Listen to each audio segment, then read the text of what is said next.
নমস্কার সবাইকে, জয় জগন্নাথ। আজকে রাখি বানাবো, জগন্নাথের জন্য রাখি। দেখুন সবাই, এই যে কাগজটাকে ফার্স্টে একটুখানি ফোল্ড করে নিলাম একটু বড় সাইজ করে, তারপরে এই লাল রঙের ফুলটা দিয়ে পেঁচিয়ে দেখুন কীভাবে করছি। পেঁচিয়ে একটা পম যেরকম হয় ওরম টাইপের বানাতে হবে।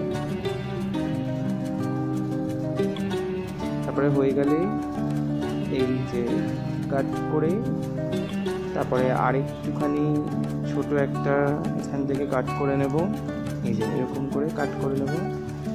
তারপরে এটা বার করব এখান থেকে,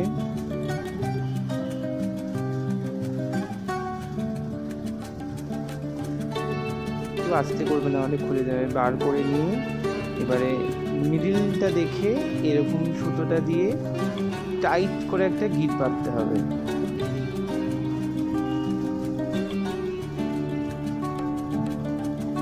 সবাই একটু ভালো করে বুঝবেন। হ্যাঁ, টাইট করে একটা গিটটা বেঁধে ডাবল নট বেঁধে নিলে, তাহলে যদি খুলে যায় ডাবল দুবার বেঁধে নিলে বেটার। হ্যাঁ, এরকম খুলে এবার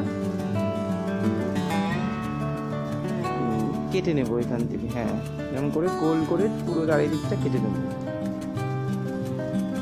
এরকম কাটার পরে ঠিক এরকম দেখাবে। একটু হাত দিয়ে ভালো করে সেট করে নিলে পুরো গোল শেপের। যদি গোল শেপ না হয় একটুখানি সাইডগুলো কেটে নেওয়া যায়, কেটে গোল শেপ করে রাখতে হবে। এটা এই সাইডগুলো একটু আমি কেটে নিলাম, কারণ আমার পুরো গোলটা ঠিক করে আসেনি। এরপরে এরকম করে সব কটা কালারের যে যেরকম কালারের চাই করে এরকম সব কটাই সেম প্রসেসে। একটুখানি যদি বড় ছোট মনে হয় তখন একটুখানি সাইডগুলো কেটে নিয়ে ছোটো করে নিলে তাহলে লালটা যখন একটু বড়, তারপরে সাদাটা আমি আর একটু ছোট করব।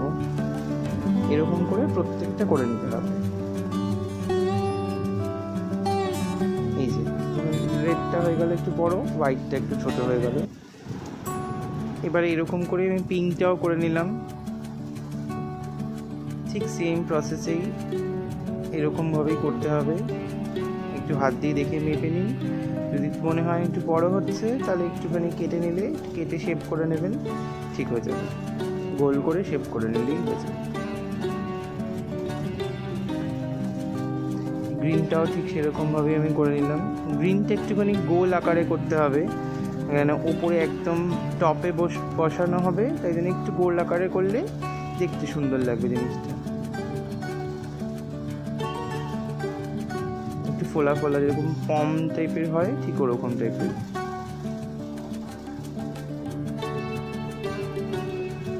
আর কাঁচির সাহায্যে কেটে নিলে, পুরো শেপ করে নিলে দেখতে সুন্দর লাগবে জিনিসটা।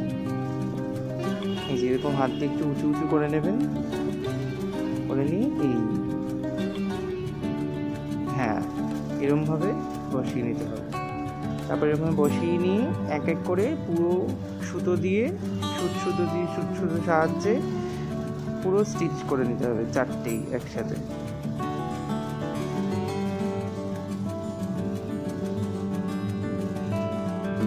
প্রথমে লালটা, তারপরে সাদাটা নিলাম একটু ছোট, তারপরে এই পিঙ্কটা, তারপরে একটু পিঙ্কটা একটু ছোট,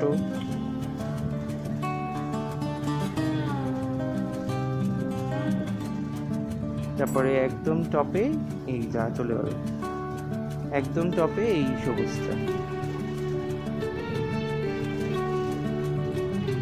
এরকমভাবে এই রাখিটা হলো। এবার হাতের সুতোটা কিভাবে, রাখিটা যে হাতে বাঁধার যে সুতোটা, এরকম করে তিনটে করে, যার যেরকম জগন্নাথ, আমার তিনটে করলে হয়ে যাবে। এরকম তিনটে লেয়ারের যে কোনো কালারের নিয়ে এরকম তিনটে লেয়ার করে নিলে একটু মোটা হয়। তিনটে লেয়ার করে শেপ করে নেবেন, সাইজটা দেখে নেবেন কতটা কি লাগবে না লাগবে, একটু বড় নেবেন। এই যে এরকম তিনটে কালার নিয়ে নিলাম, নিয়ে একদম এবার একদম স্টার্টিংটা গিট বেঁধে নেব, তাতে যেন খুলে না যায়, টাইট করে গিট বেঁধে নেব।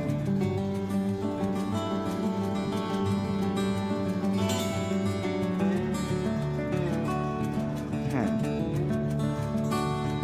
এবার কোনো একটা জায়গাতে একদম মুখটা আটকে নিতে হবে। আটকে নেওয়ার পরে যেরকমভাবে বিনুনি করা হয়, আশা করি সবাই পারেন কীভাবে বিনুনি করতে হয়। ওরকম করে বিনুনি করে নেবে, 3টে কালার দিয়ে মিশিয়ে বিনুনি করে নেবে। এই যে আমি করছি দেখুন, হ্যাঁ এরকমভাবে বিনুনি করে দেবেন পুরোটা।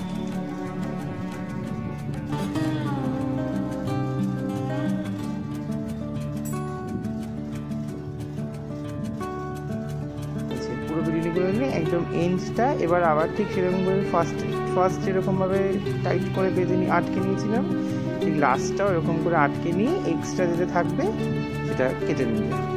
এই যে এরকমভাবে দেখতে পাচ্ছি। এবার রাখিটার এন্ডে একদম নিচ থেকে সুতোটাকে ভালো করে সেলাই করে নিলেই রেডি রাখি।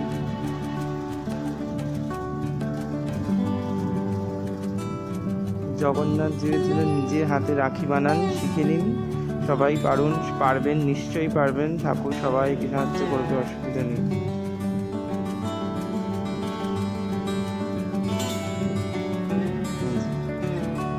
রেডি রাখি। এরকম করে করে আরো 3টে বানিয়ে নেবেন, টোটাল 4টে বানাতে হবে। এই যে দেখুন 4টে। এইটা হচ্ছে জগন্নাথের ডান হাতে, এটা জগন্নাথের বাঁ হাতে,